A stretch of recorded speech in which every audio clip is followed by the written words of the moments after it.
السلام علیکم، welcome back. Start کرتے ہیں نیکسٹ پارٹ۔ اور وہ عموماً پرانے ترک امراء یا غیر ملکی شاہی خاندانوں کے ذریعے استعمال ہوتے تھے۔ ان میں سے کچھ کرائے پر حاصل کر کے ترکش ڈرامے شوٹ کیے جاتے تھے۔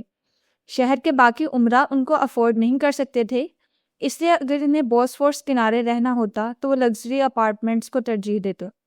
ہم اس وقت اپنی کہانی کو ترابیا، استنبول کی ایک لگژری اپارٹمنٹ بلڈنگ تک لے کر جا رہی ہیں۔ سڑک کنارے ایک سیاہ جالیدار گیٹ تھا جس کے اندر جاؤ تو ایک باغیچے میں گھڑی کئی منزلہ اونچی عمارت کھڑی تھی۔ عمارت کی بالائی ترین منزل پر ڈپلیکیٹ پینٹ ہاؤسز بنے تھے، یعنی 2 منزلہ اپارٹمنٹ، باہر سے اپارٹمنٹ اور اندر سے جیسے 2 منزلہ گھر ہو۔ ایک پینٹ ہاؤس اپارٹمنٹ کے باہر فرید لار کی تختی لگی تھی۔ فریدز بیبل گھر میں داخل ہوا تو ہمیشہ کی طرح سامنے ایک سفید راہداری نظر آئی جو لیونگ روم تک جاتی تھی۔ اس نے رک کے جوتوں کے سٹینڈ پہ جوگرز اتارے، چابیاں ہاتھ میں گھماتا ننگے پیروں سے آگے آیا۔ سامنے ایک وسیع لیونگ روم تھا، ایک طرف 2 منزلہ اونچی گلاس وال تھی جس کے پردے سیاہ اور سفید تھے۔ اس وقت وہ ہٹتے ہوئے تھے اور ان کے پار بوسفورس کا سیاہ پانی اور کنارے پہ کھڑی کشتیاں نظر آتی تھیں۔ لیونگ روم میں ہر چیز سفید اور سیاہ رنگ میں مزین کی گئی تھی۔ وہاں کوئی تیسرا رنگ نہ تھا۔ ایک طرف لکڑی کا سیاہ سفید زینہ اوپر جاتا تھا جہاں ایک منی لاؤنج بنا تھا اور وہاں بیربل کا کمرہ بھی تھا، لیکن ابھی وہ اس کمرے میں نہیں جا سکتا تھا، اسے تفتیش کے ایک کڑے مرحلے سے گزرنا تھا۔ لیونگ روم میں ایل کی شکل میں سیاہ رنگ کے طویل صوفے رکھے تھے۔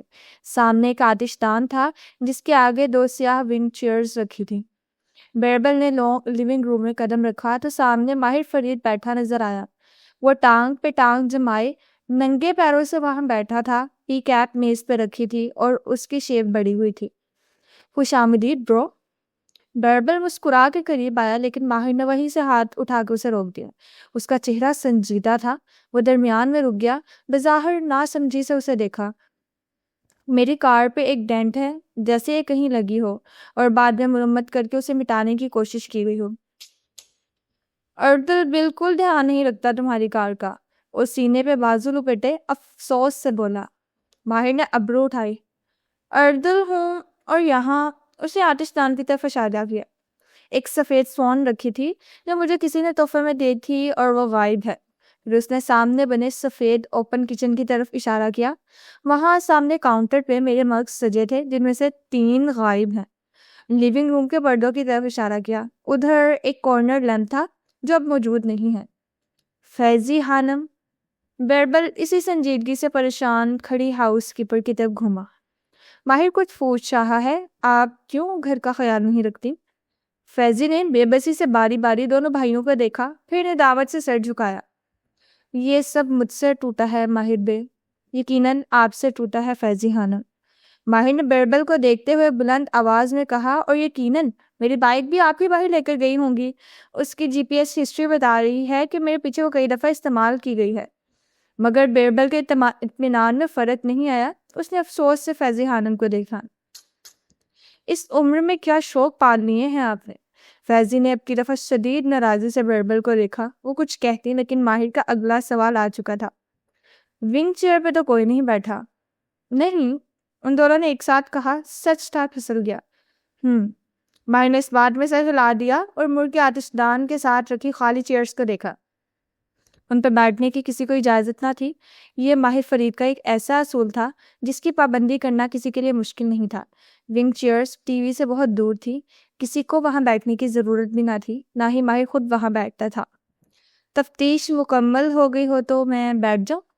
ماہر نے گردن موڑی اور اس کے ننگے پیروں کو دیکھا، پھر طنز سے مسکرا کر بولا، یقیناً مجھے دیکھ کے تم نے جوتے اتارے ہوں گے، مشکل پیش آ رہی ہوگی ہے نا؟ مگر وہ ڈھٹائی سے ہنستے ہوئے بیٹھا۔ خوش آمدید ماہر فرید، ہم نے تمہیں بالکل مس نہیں کیا، کیونکہ تمہاری پابندیاں زندگی کو بورنگ بنا دیتی ہیں۔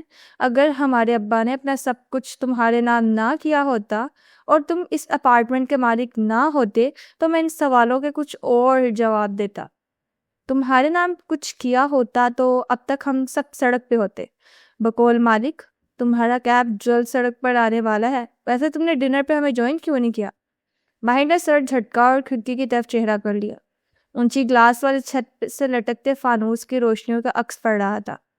میں آتے ساتھ ہی مالک کی شکل نہیں دیکھنا چاہتا۔ بیربل دل کھول کے ہنس دیا۔ ماہر نے سوالیہ نظروں سے اسے دیکھا تو اس نے مسکرا کے سر جھٹکا۔ کچھ نہیں، تم بتاؤ، 3 ماہ کی محنت کے بعد بھی تمہارے ہاتھ کچھ نہیں لگا؟ بیربل کے لہجے میں افسوس در آیا۔ یعنی وہ لڑکی کچھ نہیں جانتی تھی؟ وہ دونوں ایل شیپ سیاہ صوفے پہ ایک دوسرے کے مقابل بیٹھے تھے۔ سفید اوپن کچن میں فیضی خانم کھانے کی تیاری کر رہی تھی اور 2 منزلہ گلاس وال کے پھاڑ چھائی رات اب مزید تاریک ہوتی جا رہی تھی۔ تم اس سے کیوں ملے تھے؟ اب کے ماہر بولا تو آواز مدھم تھی۔ بیربل نے بغور اپنے بھائی کو دیکھا جو صوفے کی پشت پہ بازو پھیلائے ٹانگ پہ ٹانگ جمائے بیٹھا تھا۔ کچھ اداس سا تھا اس کے بارے میں۔ کیونکہ مالک نے کہا تھا کہ اس سے ملو تاکہ تمہیں ویک اپ کال ملے، ورنہ تم کیب جمال کی شناخت میں اتنے کھو چکے تھے ماہر کہ تمہارا فوکس ختم ہو چکا تھا۔ تم اس لڑکی سے اوبسیسڈ ہو چکے تھے۔ تم ہمیشہ یہی کرتے ہو، ایک چیز کو لے کر اوبسیسڈ ہو جاتے ہو اور ارد گرد کی چیزیں فراموش کر دیتے ہو۔ ہم نے تمہارا ساتھ دیا جہاں تک دے سکتے تھے، لیکن ہمیں ہی تمہیں اس میس سے نکالنا تھا۔ میں بار بار وہاں تمہارے لیے آتا تھا۔ وہ آج زدگی سے مسکرایا۔ تمہیں بھی میرا یقین نہیں ہے ماہر؟ بیربل بیزار سا ہوا۔ تمہاری لا حاصل تلاش پہ مجھے 3 ماہ پہلے تک یقین تھا، لیکن تم غلط تھے۔ وہ کچھ نہیں جانتی تھی، تم نے صرف وقت ضائع کیا۔ میں اس چیز میں اب تمہاری حوصلہ افزائی نہیں کر سکتا۔ لیونگ روم میں خاموشی چھا گئی، صرف کچن سے فیضی کی کٹنگ بورڈ پہ کھٹ کھٹ کر کے سبزی کاٹنے کی آواز آنے لگی۔ ماہر کے آتے ہی اپارٹمنٹ سے تمام بیکری آئٹمز غائب ہو چکے تھے اور ان کی جگہ سبز پتوں والی سبزیوں نے لے لی تھی۔ تمہیں اس کام میں 3 ماہ نہیں ضائع کرنے چاہیے تھے۔ جب تمہیں معلوم ہو چکا تھا کہ وہ لڑکی کچھ نہیں جانتی تو واپس آ جاتے، لیکن نہیں، تم یہ سب اس لڑکی کو بچانے کے لیے کر رہے تھے۔ یعنی تمہیں بھی مجھ پہ یقین نہیں تھا؟ وہ اپنی جگہ سے اٹھا اور قدم قدم چلتا آتش دان تک آیا۔ مینٹل شیلف کے اوپر کتار میں بہت سے خوشبودار کینڈلز رکھی تھی، چھوٹے بڑے گلاس جارز میں مختلف رنگوں اور خوشبوؤں سے بھری کینڈلز۔ کیا میں غلط ہوں؟ کیا تم اس لڑکی کو بچانا نہیں چاہتے تھے؟ یہاں جیسے مالک کہتا ہے، کیا تم انتقام نہیں لینا چاہتے تھے؟ میں اسے بچانا چاہتا تھا بھی، اور میں انتقام بھی لینا چاہتا تھا۔ لوں گا، کبھی نہ کبھی میں انتقام لوں گا۔ اس نے جیب سے لائٹر نکالا اور اس کا شعلہ جلایا۔ لیکن ابھی میں صرف ایک وجہ سے یہ سب کر رہا تھا، وہ وجہ جو تم میں سے کوئی سننا نہیں چاہتا۔ اس نے لائٹر کے شعلے سے وسط میں رکھی ایک موم بتی کے دھاگے کو سلگایا۔ دھاگے نے فوراً آگ پکڑی۔ ماہر، موو آن کر لو جیسے ہم نے کر لیا۔ کچھ لوگ مر جاتے ہیں اور واپس نہیں آتے۔ کوئی انتقام، کوئی پلان مرے ہوئے کو واپس نہیں لاتا۔ تلخی سے کہہ کے بیربل اٹھا اور زینے کی طرف بڑھ گیا۔ اس کے پیروں کی دھمک زینے پہ اوپر جاتی محسوس ہوئی اور پھر وہ اپنے کمرے میں گم ہو گیا۔ ماہر نے خالی نظر ونگ چیئرز کو دیکھا اور پھر سیڑھیوں کے ساتھ بنے ایک دروازے کو۔ یہ اس کا گھر تیسرا بیڈ روم تھا جہاں کوئی نہیں رہتا تھا۔ موم بتی پگھل رہی تھی اور سارے میں سندل گرد کی خوشبو پھیلنے لگی۔ وہ جب سے سفورہ اور اس کے کزن کیٹ سے مل کے آئی تھی گم سم سے بیٹھی تھی۔ اس کو رونا بھی نہیں آ رہا تھا۔ کہنے کو تو اس نے سارے کنارے ملا لیے تھے، لیکن کیا اس کے دل و دماغ کو یقین بھی آ گیا تھا؟ شاید نہیں۔ ابھی وہ دکھ کے پہلے سٹیج شوق میں تھی۔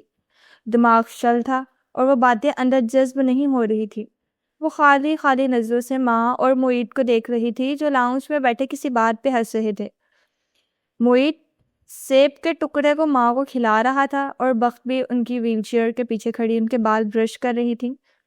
میں کہتی تھی بختو، میرے بالوں میں اتنی خشکی کیوں ہو گئی ہے؟ کڑوے تیل سے بھی نہیں جاتی تھی، نہ دہی انڈے سے۔ موا ٹیومر تھا سر میں۔ معید نے سر پہ ہاتھ مارا۔ ماں یار، کتنی دفعہ بتاؤں، ٹیومر کا سر کی خشکی سے تعلق نہیں ہوتا۔ دیکھو میرے بال بھی کتنے گر رہے ہیں آج کل، پہلے ایسے نہیں گرتے تھے، یقیناً دعاؤں کی گرم تاثیر کی وجہ سے۔ وہ گرے ہوئے بال ہاتھ پہ لپیٹ کے ان کو گولا بنا رہی تھی۔